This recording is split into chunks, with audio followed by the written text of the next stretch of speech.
Operation സിന്ദൂറിന്റെ പശ്ചാത്തലത്തിൽ വടക്ക് പടിഞ്ഞാറൻ അതിർത്തികളിൽ വ്യോമനിരീക്ഷണം ശക്തമാക്കാൻ ഇന്ത്യ. ഡ്രോൺ ഭീഷണി ഉൾപ്പെടെ നേരിടാൻ പുതിയ റഡാർ സംവിധാനങ്ങൾ സ്ഥാപിക്കാൻ തയ്യാറെടുക്കുകയാണ് സൈന്യം. ബൽറാം നെടുങ്ങാടി വിവരങ്ങളുമായി. ബൽറാം, എന്താണ് സൈന്യത്തിന്റെ നീക്കം?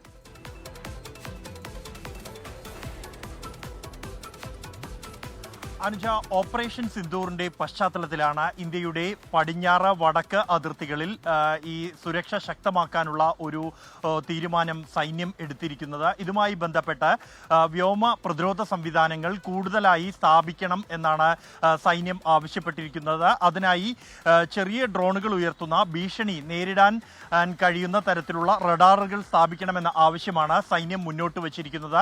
ഈ ഓപ്പറേഷൻ സിന്ദൂറിനിടെ പാകിസ്ഥാന്റെ ഭാഗത്തു നിന്നും ചെറു ഡ്രോണുകൾ ഉപയോഗിച്ചുള്ള തുടർച്ചയായ ആക്രമണമാണ് ഉണ്ടായിരുന്നത്.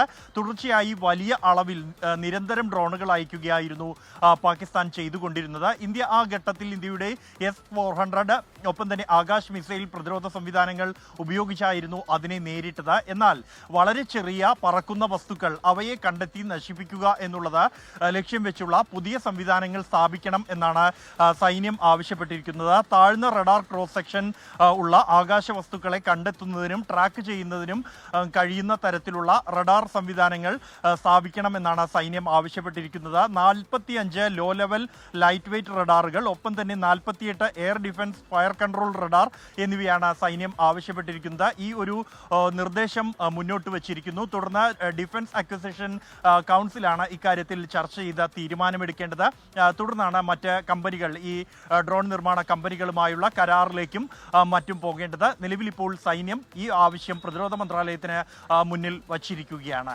അനുജ, ശരി. ബൽറാം നെടുങ്ങാടിയാണ് വിവരങ്ങൾ നൽകിയത്. ലോകത്തെവിടെയായാലും ഏത് സമയത്തും 24 വാർത്തകളും ഓഗ്മെന്റഡ് റിയാലിറ്റി പാക്കേജുകളും എക്സ്പ്ലെയിനറുകളും വിശദമായി കാണാൻ ഞങ്ങളുടെ യൂട്യൂബ് ചാനൽ നിങ്ങൾക്ക് സബ്സ്ക്രൈബ് ചെയ്യാം.